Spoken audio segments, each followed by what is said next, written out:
நடிகர், டப்பிங் கலைஞர், ஆசிரியர், எழுத்தாளர், யூடியூபர் என பன்முக திறமையாளராக திகழ்ந்த ராஜேஷின் மறைவு தமிழ் திரையுலகிற்கு நிச்சயம் பேரிழப்பு என்றுதான் சொல்ல வேண்டும். 1949ஆம் ஆண்டு மன்னார்குடியில் பிறந்தவர் ராஜேஷ். இயக்குனர் சிகரம் கே. பாலச்சந்தரின் அவள் ஒரு தொடர்கதை திரைப்படத்தின் மூலம் திரையுலகில் அறிமுகமானார்.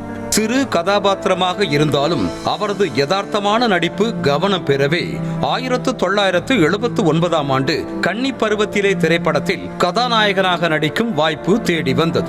இதன் மூலம் தமிழ் திரையுலகில் தனக்கென்று ஒரு அடையாளத்தை ஏற்படுத்திய அவர் அந்த 7 நாட்கள், பயணங்கள் முடிவதில்லை, அச்சமில்லை அச்சமில்லை போன்ற நல்ல கதையம்சங்கள் உள்ள படங்களை தேர்வு செய்து நடித்து வந்தார்.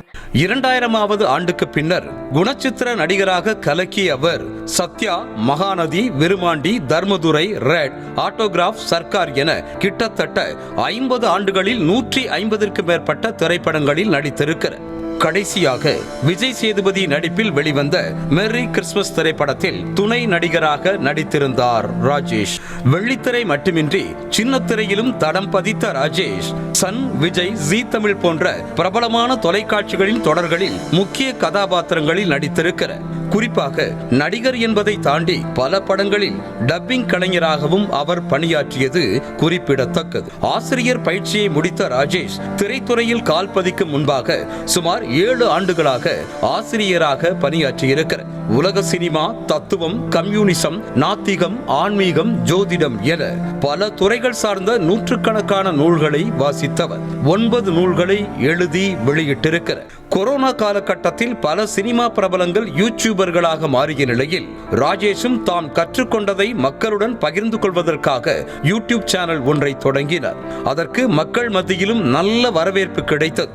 இப்படி தனது வாழ்நாள் முழுவதும் புது புது முயற்சிகளை முன்னெடுத்து அதில் வெற்றி கண்ட ராஜேஷ் உடல்நலக்குறைவு காரணமாக சென்னையில் காலமானார்.